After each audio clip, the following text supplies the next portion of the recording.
Keadaan logistik pemilu dari PPS Desa Saliguma tenggelam karena terkarang karena badai di dekat Sebanyak 50 kotak suara yang jatuh ke laut karena perahu yang membawanya terbalik di perairan Mentawai pada Jumat dini hari ditemukan.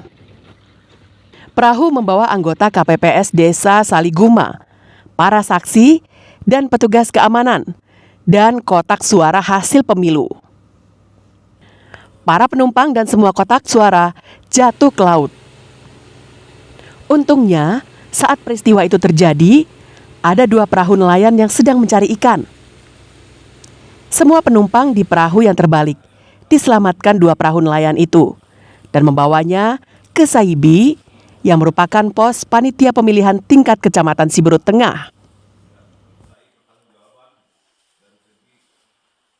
Selanjutnya pada pukul 00.20 kami mendapat informasi bahwa ada 2 kapal dari dermaga Saibi itu akan juga melaksanakan pertolongan. Dan pada pukul 01.15 waktu Indonesia Barat, seluruh penumpang itu berhasil terevakuasi dalam kondisi selamat di dermaga Saibi. Namun 50 kotak suara hasil pemilu 2024 berserakan di laut lepas karena perahu nelayan lebih mengutamakan mengevakuasi penumpang dan operator perahu ke dermaga Saibi. Tim SAR dan nelayan setempat yang mengetahui peristiwa itu beramai-ramai berlayar ke laut untuk mencari puluhan kotak suara yang berserakan di laut lepas. Beruntung, saat ditemukan, logistik pemilu itu masih terikat tali dan berada dalam satu kesatuan. Namun beberapa kotak suara basah karena plastik yang membungkusnya rusak. Terkait logistik pemilu yang rusak ini, Ori Satifah Syakban, Ketua Divisi Teknis KPU Sumbar, memastikan tidak akan mengadakan pemungutan suara ulang atau PSU.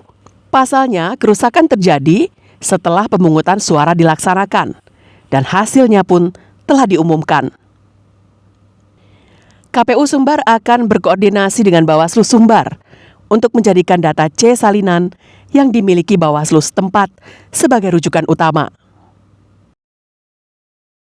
Namun jika ada dokumen-dokumen yang rusak, hancur karena terendam air laut, maka kita mendorong teman-teman KPU Kabupaten Kepulauan Mentawai untuk segera berkonsultasi, berkoordinasi dengan Bawaslu, dengan peserta pemilu untuk menjadikan hasil salinan yang dimiliki oleh Bawaslu sebagai rujukan utama pada saat rekap di tingkat kecamatan. Hingga Minggu sore, beberapa dokumen pemilu masih dijemur petugas di halaman kantor PPK Saibi. Hanya sebagian kecil saja dokumen itu yang hancur.